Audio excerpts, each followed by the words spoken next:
Siemka, witam was w ten czwartkowy poranek, trochę deszczowy, ale mam dobre wiadomości. Otóż z APS-em uporałem się znacznie szybciej niż myślałem.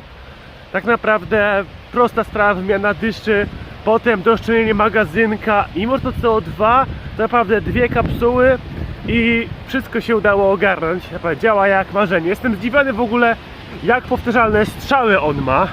Teraz wam pokażę, jak on chodzi, a mam nadzieję, że do piątku uda mi się wypuścić już odcinek. Uwaga. I